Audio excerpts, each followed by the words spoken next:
So, hi guys! Welcome back to my channel. And ayan, today is Friday and mag 4 PM na. And tapos na ako sa work ko ngayon. Bali, nag-half day lang ako ngayon and kahapon, nag-half day lang din ako. Kasi grabe, sobrang pagod na pagod ako kahapon after ko kasing gumawa ng meal plan. Pumunta pa ako sa SM para bumili ng mga ingredients na kailangan ko dun sa lulutuin ko. So, kaya nakapag-work ako, sobrang late na talaga. And sabi ko dun sa client ko, siguro mga 10:30 or mag-11, medyo inaantok na ako. Kaya sabi ko dun sa client ko, mag-half day na lang ako. So, dito sa work ko, so anytime nga pwede kong gawin yung work ko, kaya lang and anytime din pwede akong mag day off, pero basta meron ako mga privilege na ganon or advantage, para ba meron ako mga ganong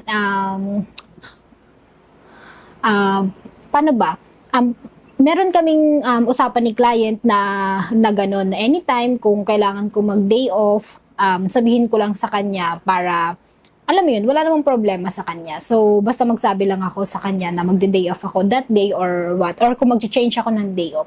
So, kahapon, hindi ako nakapagsabi sa kanya ng mga nakarang araw kasi nga, hindi ko naman talaga ina-expect na mag-half day ako kahapon. Kaya sinabi ko na lang sa kanya nung nag-update ako sa kanya. So, sabi ko half day na lang ako ngayon kasi medyo napagod nga ako dun sa pag-meal plan ko and lumabas pa nga ako.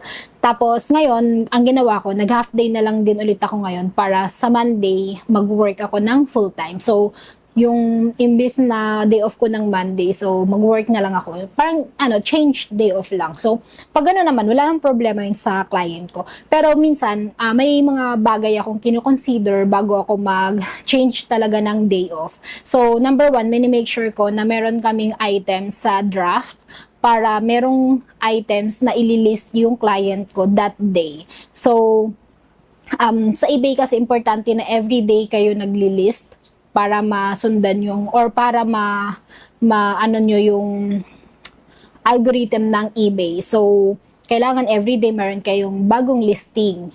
Kaya, bago ako mag-day off talaga, make sure ko na meron at least 100 items dun sa draft namin para just in case na mag-list yung client ko, meron siyang ililist. So, hindi niya kailangan na mag-work ako that day.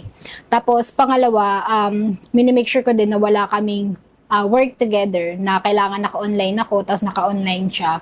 So, ayun, yun yung mga bagay na kino-consider ko. Since kahapon naman, ang priority ko talaga tapusin is yung mga pinag-usapan namin, yung mga kailangan namin i-implement that day. So, yun lang yung ginawa ko. Yung sale namin for the week, tapos yung shipping, so kailangan nang i-change ulit. So yun yung mga ginawa ko and ayun, wala namang okay lang naman sa kanya. And yun kasi yung parang sa client ko. Sa client ko kasi as long as nagawa mo, lalo na yung mga importanteng task na kailangan tapusin, so okay lang sa kanya. So ayun na nga guys, inulit ko yung kasi nag-memory full yung camera ko. So, ayun na nga guys, ngayon naman yung gagawin ko kasi may isa pa akong client, actually client ko na to dati, and ngayon mag-i-start kami sa bagong project. So, ayan, pinapagawa niya ako ng tutorial para dun sa pag-send or pag-upload ng ng photos sa Google Drive. So, meron talagang ganung guys, client na